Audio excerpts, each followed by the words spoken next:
Okay. Thanks for having me. Forgive me for reading it. I didn't have a ton of time to prepare, and my papers will comfort me a little bit. 1 year ago today, I was lying in the hospital, 16 weeks pregnant, recovering from emergency abdominal surgery. It was the first day of what would become an epic journey.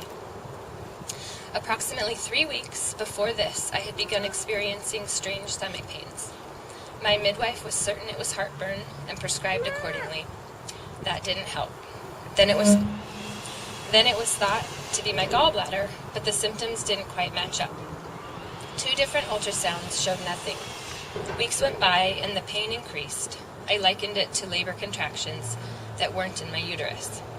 Finally, an MRI revealed that my intestines were telescoping on each other.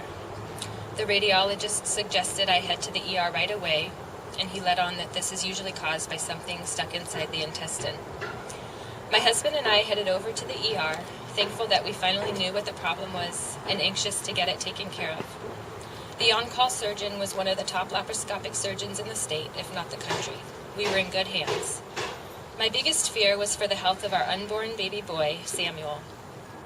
The surgeon assured us as well as he could that the baby would be fine. The surgeon did a great job fixing the problem, but said that he couldn't find what had caused it. After taking some time to look around, he found a tumor higher up in my colon.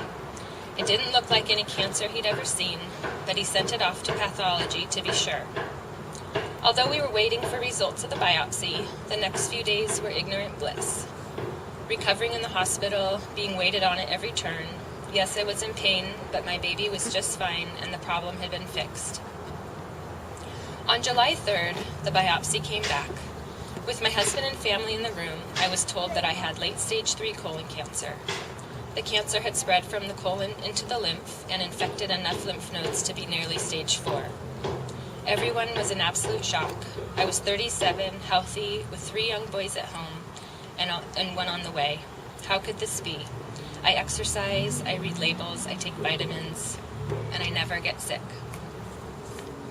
Thank you. All I can remember is telling my husband over and over, I don't want this, I don't want this.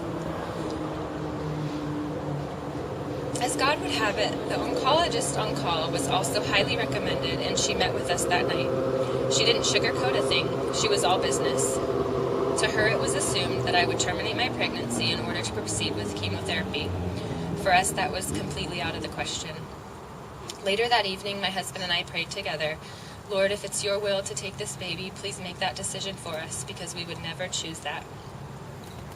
During the following weeks, we heard many reassurances that our baby would be fine, that the chemo being recommended would be unlikely to hurt him, and that although rare, there had been babies born to mamas who had undergone chemo. I spoke with one woman over the phone who had received the same treatment while pregnant and now had a healthy 2-year-old boy. I had lots and lots of hope. Chemo would be no problem, Samuel and I would do it together, and my reward at the end would be a healthy baby boy. July 25th, I went in for my first round of chemo. A routine blood draw showed that my white counts were high and that there may be some form of infection, possibly from the surgery. I was admitted to the hospital so they could keep an eye on me. But as I was being admitted, my water broke. I knew it was bad. I was rushed to the ER in a puddle of blood. I knew what was happening, and there was nothing that could be done to stop it. Samuel Thomas Hurst was born on July 26th at 20 weeks old. My husband and I held him for the next 3 hours until his heart beat no more. The horror of cancer now set in.